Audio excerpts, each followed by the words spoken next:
जय श्री श्याम, हारे का सहारा बाबा श्याम हमारा। रघुकुल रीति सदा चली आई, प्राण जाए पर वचन न जाई। आप सभी सुहृदयी बहनों और भाइयों को रामनवमी की हार्दिक शुभकामनाएं। बहुत शुभ दिन है जब ऐसा विवरण आपके सामने आने जा रहा है जिसको सुनने मात्र से 10 मिनट आप सुनेंगे, सुनने मात्र से ऐसा वर्णन है पुराणों में, देववाणियों में कि वाजपेयी यज्ञ का फल मिलता है,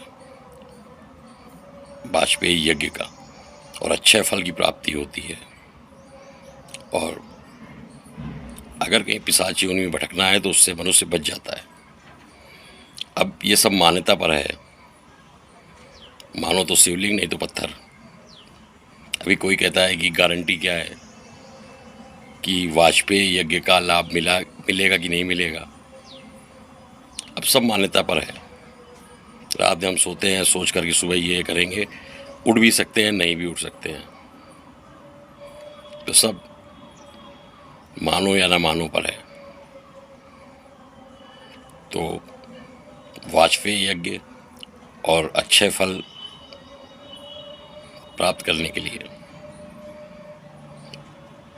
तैयार हो जाइए। यज्ञ और वाजपेयी यज्ञ ऐसे महान यज्ञ हैं जिनको हर किसी को हर काल में कर पाना संभव सा नहीं है।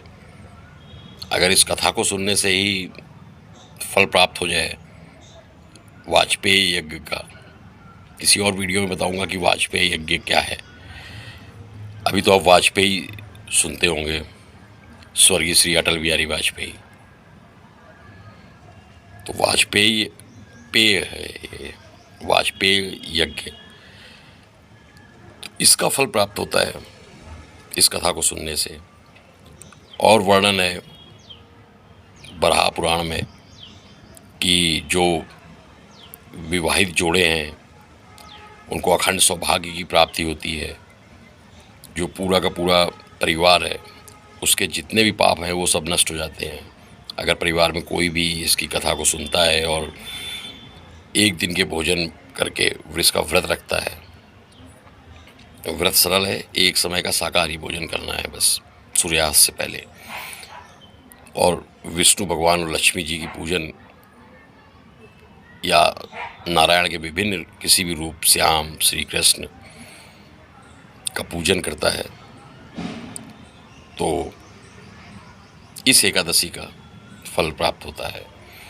तो सबसे पहले जानते हैं कि कामदा एकादशी। कामदा क्या है? कामदा, कामदा जो शब्द है ये काम ना से बना हुआ है, कामदा नहीं है, कामना से बना हुआ है कि आपकी अब जो सारी कामनाएं हैं वो पूरी होने का समय आ गया।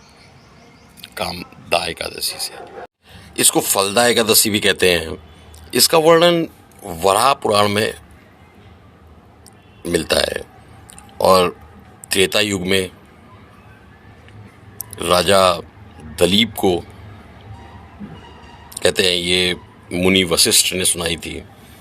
मुनि वशिष्ठ आपने रामायण में देखा भी होगा और सुना भी होगा रामायण के वर्णन में।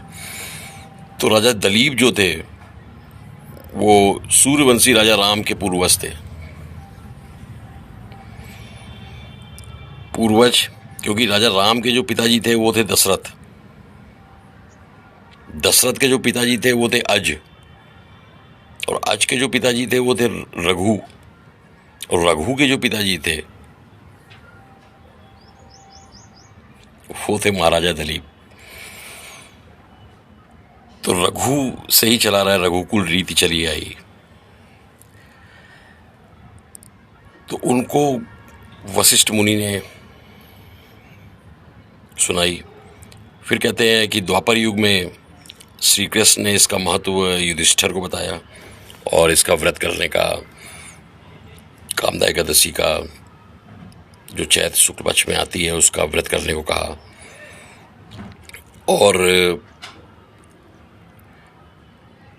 इसके अनेकों अनेक महत्व धर्म ग्रंथों में आपको, सनातन धर्म ग्रंथों में आपको मिलेंगे। कामदा एकादशी या फलदा एकादशी के, इसकी संक्षिप्त अगर हम बात करें, इसकी संक्षिप्त कथा तो ये है जो कि सुनाई थी महाराजा दिलीप को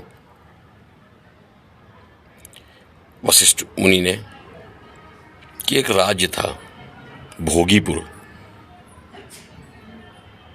भोगीपुर का राज्य में राजा पुंडरीक अपना राज्य करते थे।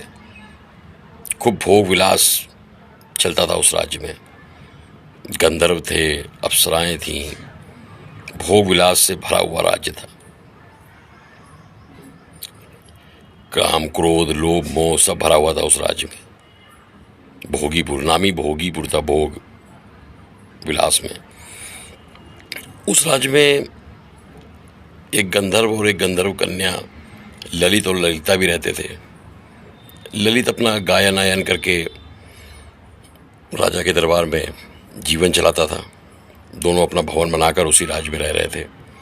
उस राज्य में और भी अप्सराएं, गंधर्व, नाग, ये सब थे।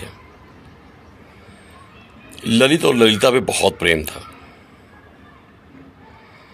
एक बार राजा ने कहा कि ललित, आज तुम सभा को जो है वो एक अच्छा सा संगीत सुनाओ। ललित ने संगीत सुनाना शुरू किया। अचानक ललित को ललिता की याद आ गई, गंधर्व ललित को, और उसके कुछ क्रम टूटा। जो राग था, उसके राग जो है वो बिगड़ा।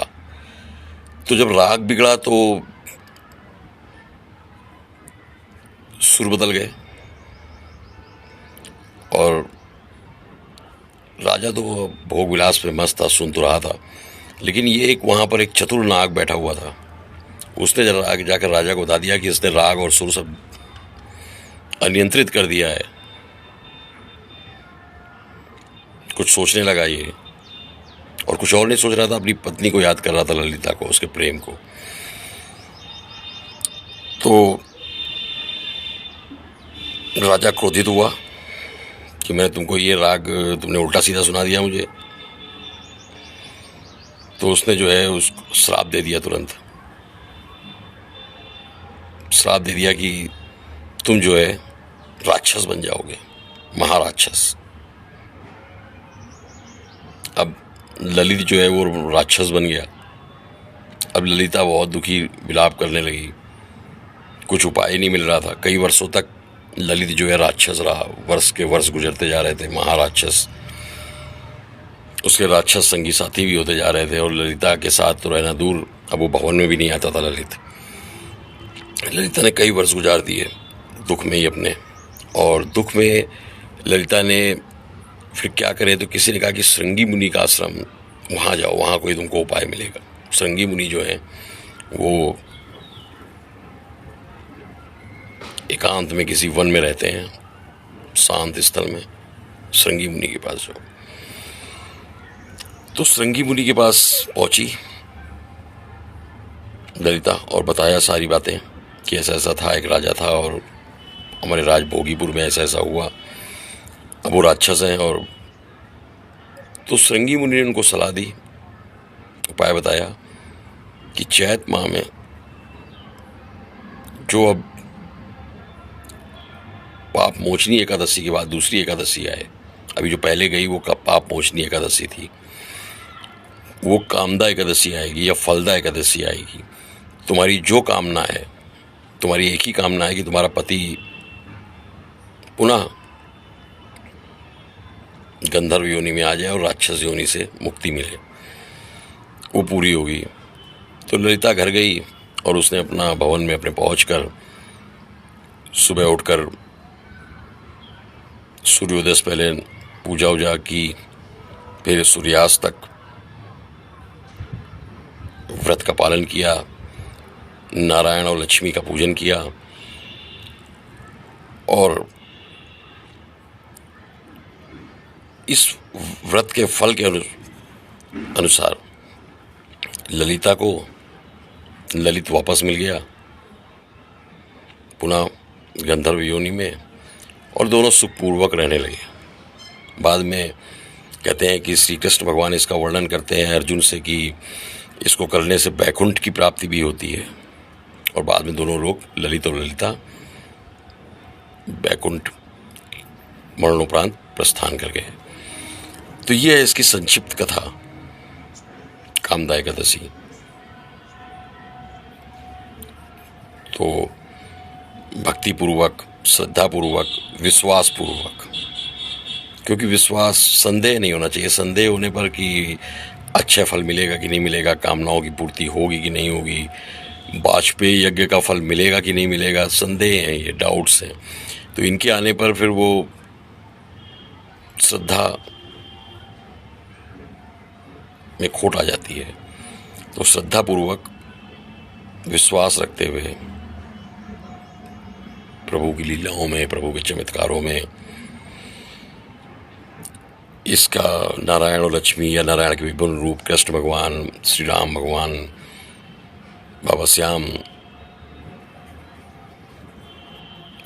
इनका पूजन कीजिए, माता लक्ष्मी का पूजन कीजिए।